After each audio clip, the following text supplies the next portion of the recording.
Après avoir, sur le chemin de Gethsémané, enseigné à ses disciples tout ce qu'ils pouvaient comprendre avant sa mort, et leur avoir promis l'Esprit Saint qui leur expliquerait ce qu'ils ne pouvaient pas encore comprendre maintenant, Jésus se tourna vers son Père et lui adressa la plus longue prière relatée dans les évangiles. Une prière que lui seul pouvait adresser à son Père, dans une communion parfaite et sous une entière dépendance.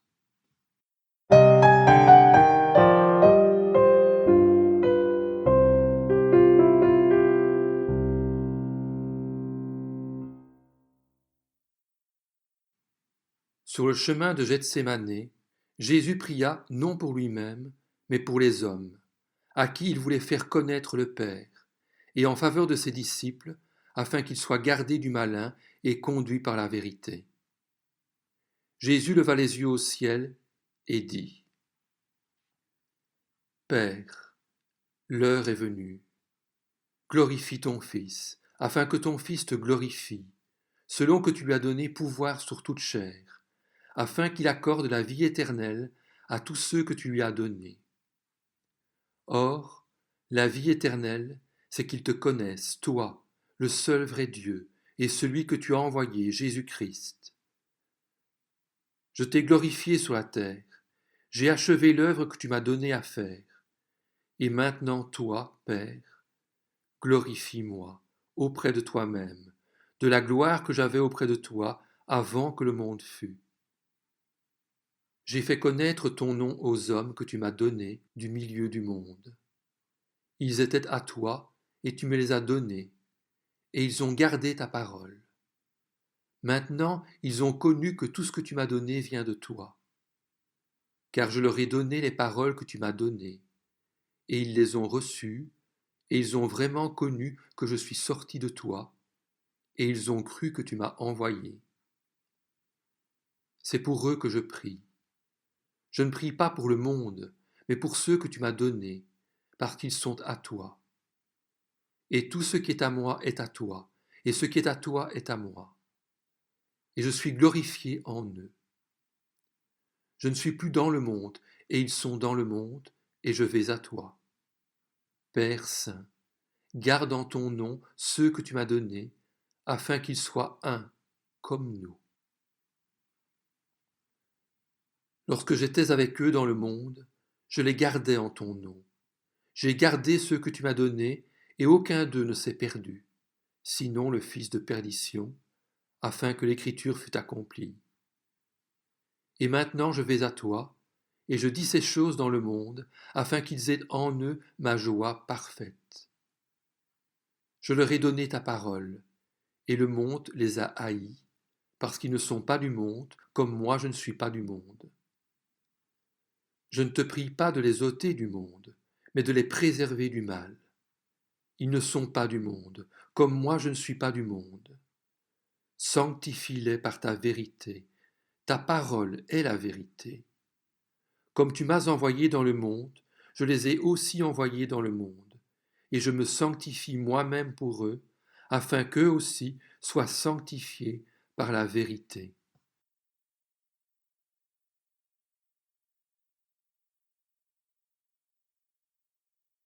Ce n'est pas pour eux seulement que je prie, dit encore Jésus, mais pour ceux qui croiront en moi par leur parole, afin que tous soient un, comme toi, Père, tu es en moi, et comme je suis en toi, afin qu'eux aussi soient un en nous, pour que le monde croie que tu m'as envoyé. La mort de Christ allait avoir comme résultat de créer l'unité dans la famille de Dieu. Et puisque cette unité existe depuis la mort de Christ, la prière de Jésus visait à ce que les croyants en prennent conscience et maintiennent cette unité. C'est par cette unité spirituelle entre croyants que le monde, si habitué aux conflits et aux divisions, peut être interpellé et croire que c'est le Père qui a envoyé le Fils. Cette unité est caractérisée par l'obéissance à Dieu et à sa parole, un engagement à faire sa volonté.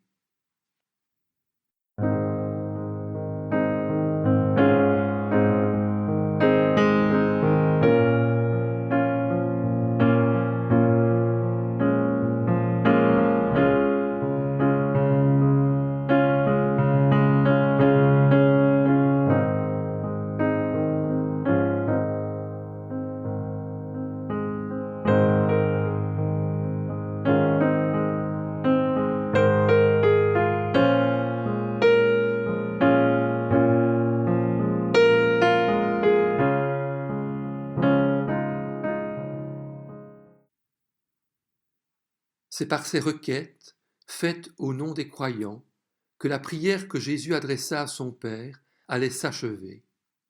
Après avoir demandé pour les croyants protection, sanctification et unité entre eux, Jésus pria son Père pour que les croyants participent à sa gloire. Je leur ai donné, dit-il, la gloire que tu m'as donnée, afin qu'ils soient un, comme nous sommes un, moi en eux et toi en moi, afin qu'ils soient parfaitement un, et que le monde connaisse que tu m'as envoyé et que tu les as aimés comme tu m'as aimé. Père, je veux que là où je suis, ceux que tu m'as donnés soient aussi avec moi, afin qu'ils voient ma gloire, la gloire que tu m'as donnée, parce que tu m'as aimé avant la fondation du monde. Père juste, le monde ne t'a point connu, mais moi je t'ai connu, et ceux-ci ont connu que tu m'as envoyé. Je leur ai fait connaître ton nom, et je le leur ferai connaître, afin que l'amour dont tu m'as aimé soit en eux, et que je sois en eux.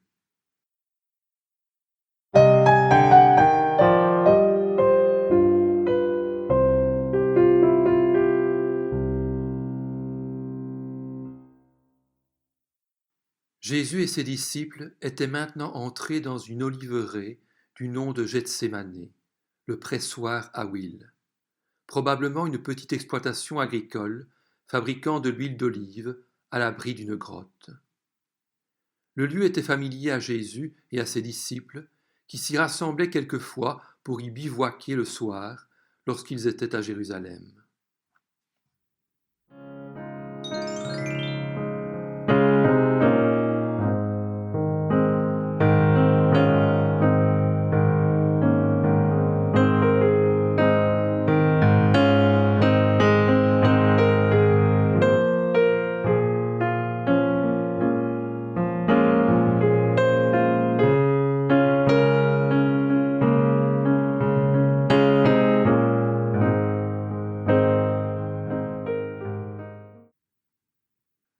Lorsque Jésus et ses disciples arrivèrent au jardin ce soir-là, il était déjà fort tard.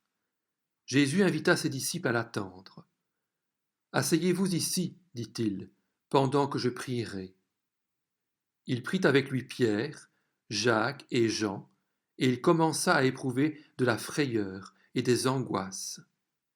Il leur dit : « Mon âme est triste jusqu'à la mort. Restez ici et veillez. » Il voyait par avance ce qui allait lui arriver. Il allait subir l'humiliation, la mort, la séparation d'avec son Père. Comment alors ne pas être effrayé ? La détresse le submergea. Il s'écarta de Pierre, de Jacques et de Jean d'environ un jet de pierre, d'où il pouvait cependant le voir et l'entendre.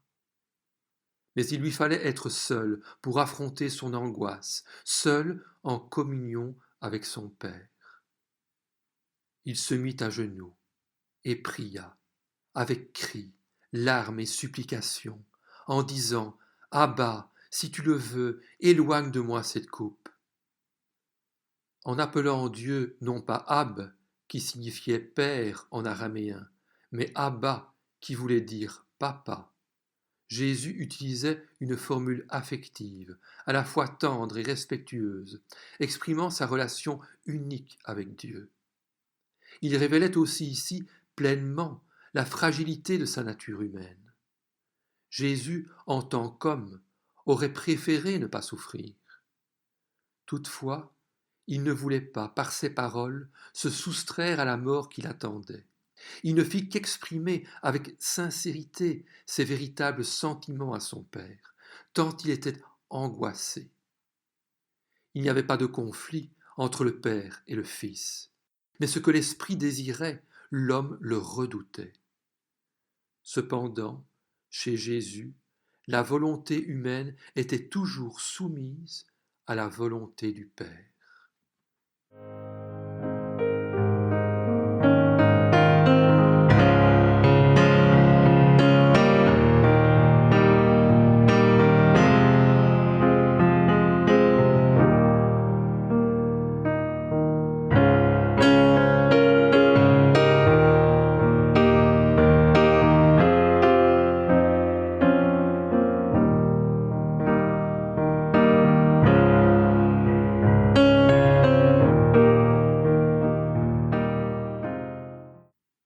Il est clair que Jésus n'aurait pas subi le supplice de la croix si cela ne s'était pas avéré nécessaire. Mais Dieu est éternellement juste et de ce fait maintient la justice de sa loi qui doit sanctionner justement les pécheurs.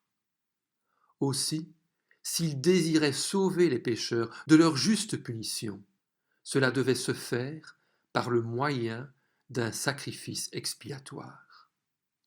Jésus n'avait pas le choix s'il voulait nous sauver. Jésus n'avait pas le choix car il nous aimait. Aussi ajouta-t-il immédiatement à sa prière avec soumission et obéissance. Toutefois, que ce ne soit pas ma volonté, mais la tienne qui soit faite. Imaginons-nous combien il est difficile pour un père de condamner lui-même son fils alors qu'il le sait innocent. Mais Dieu ne pouvait pas faire marche arrière. La seule réponse qu'il pouvait donner à la prière de son fils, c'était la force de mener jusqu'au bout la mission qu'il lui avait confiée. Alors, un ange apparut du ciel pour fortifier Jésus. Son niveau de stress et d'angoisse était tellement grand qu'il suait des grosses gouttes comme des caillots de sang. Cependant, il pria plus instamment pendant environ 1 heure avant de revenir vers les 3 disciples. Ceux-ci, si épuisés par l'emploi du temps et la tension de cette longue journée, s'étaient endormis. Jésus dit à Pierre, « Ainsi vous n'avez pas été capable de veiller avec moi même 1 heure. Restez éveillés et priez pour ne pas tomber dans la tentation. L'être humain est plein de bonne volonté, mais il est faible. » Il s'éloigna une 2e fois et pria en ces termes.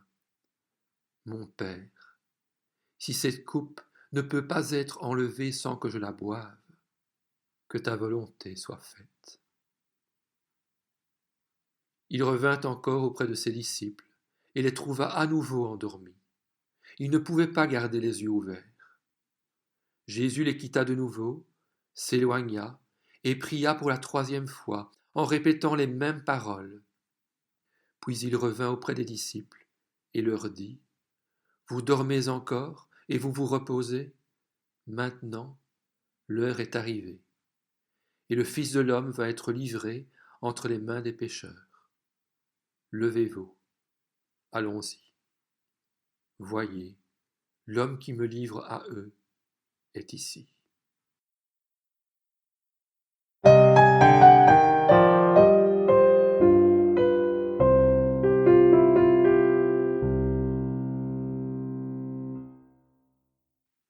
Les chefs religieux auraient pu arrêter Jésus à n'importe quel moment, mais leur peur de provoquer une émeute, vu l'attachement que lui manifestaient les foules, les avait poussés à agir de nuit.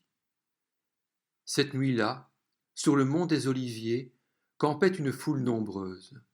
Tous les pèlerins qui n'avaient pas trouvé de logement campaient là, dans des huttes de branchages ou à la belle étoile, au milieu de braseros, car il ne faisait pas très chaud, environ 8 degrés à cette époque de l'année. Il n'était pas simple de s'y reconnaître entre les groupes, mais Judas était là pour guider les soldats de la cohorte du temple. Ils arrivaient, munis de torches et de lanternes, mais aussi de glaives pour certains, de gourdins et de matraques pour d'autres, ce qui démontrait qu'ils ne connaissaient vraiment pas Jésus. Ils croyaient qu'il essayerait de s'échapper ou que ses disciples déclencheraient une bataille. Le Chiliarchos, le chef de la milice juive, marchait à leur tête, guidé par Judas. Jésus parlait encore quand survint cette troupe. Celui qui le trahissait leur avait donné ce signe. « L'homme auquel je donnerai un baiser, c'est lui.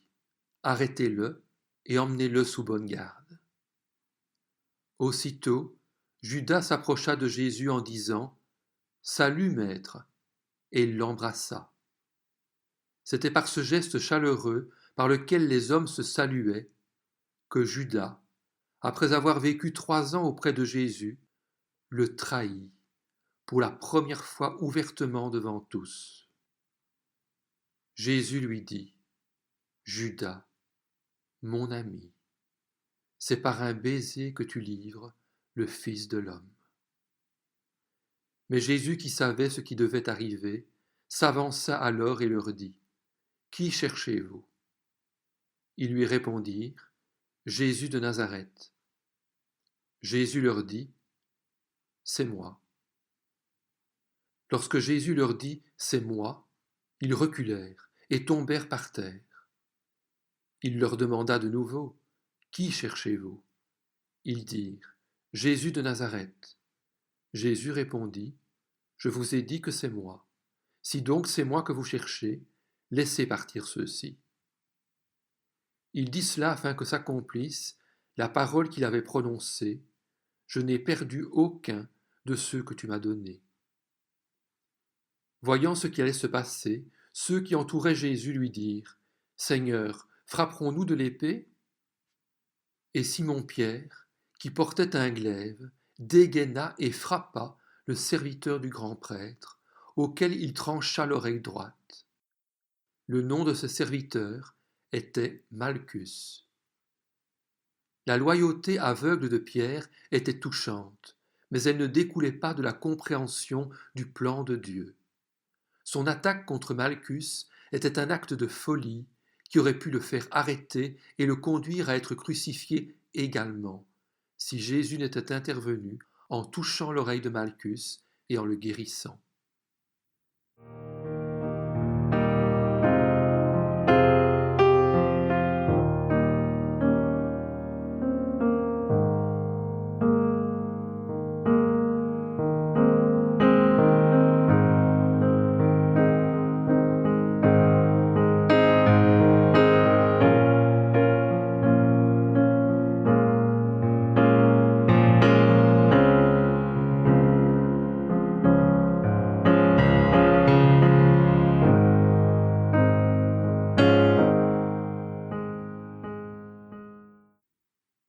Jésus dit à Pierre, Remets ton glaive au fourreau, car tous ceux qui prendront l'épée mourront par l'épée.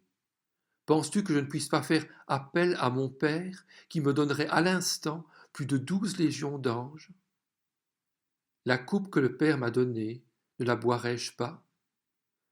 Jésus ne pouvait pas résister. Il fallait que le plan de Dieu se réalise. En cette heure-là, Jésus dit aux foules, Comme pour un hors-la-loi, vous êtes partis avec des épées et des bâtons pour vous saisir de moi. Chaque jour j'étais dans le temple, assis à enseigner, et vous ne m'avez pas arrêté. Mais tout cela est arrivé pour que s'accomplissent les écrits des prophètes. Alors les disciples l'abandonnèrent tous et prirent la fuite.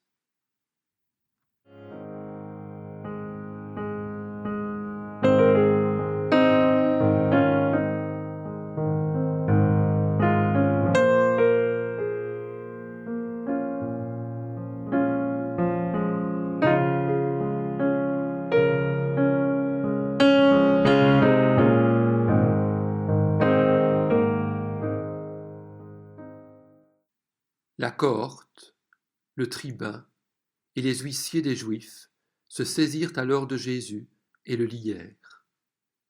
La troupe retraversa le Cédron, emprunta les rues en lacets et arriva au palais de Anne.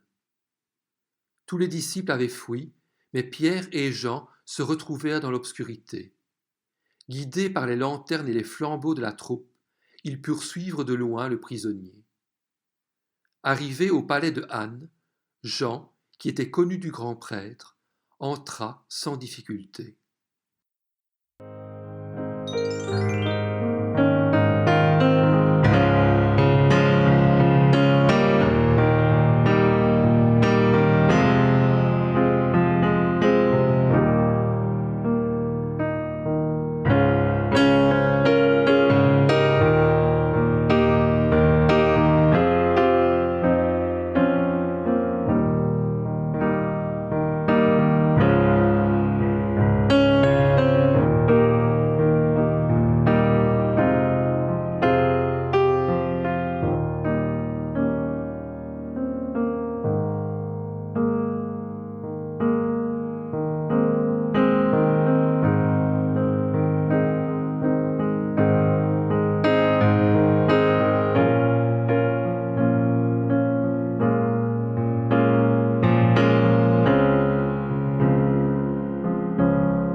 Contrairement à Jean, Pierre, lui, n'osa pas entrer dans le palais de Anne. Il resta à l'extérieur, près de la porte gardée par une femme. Seulement Jean ressortit, parla à la femme et fit entrer Pierre. La femme héla Pierre. N'es-tu pas toi aussi un des disciples de cet homme? Pierre protesta. Je n'en suis pas. Lui qui voulait combattre toute une troupe s'effondra devant une simple servante. Traversant le vestibule, il gagna la grande cour pavée où les gardes, revenus de leur mission, avaient allumé un brasero car il faisait froid. Tandis que Jean se faufilait dans la pièce où Jésus avait été conduit, Pierre s'approcha du feu sans rien dire et se chauffa, car s'il s'était tenu à l'écart, il aurait d'emblée paru suspect. À partir de cet instant, les événements se précipitèrent. Les chefs religieux étaient tellement pressés de voir Jésus condamné et crucifié avant le sabbat, afin de pouvoir continuer la célébration de la Pâque, qu'ils se réunirent hâtivement, de manière officieuse, en pleine nuit.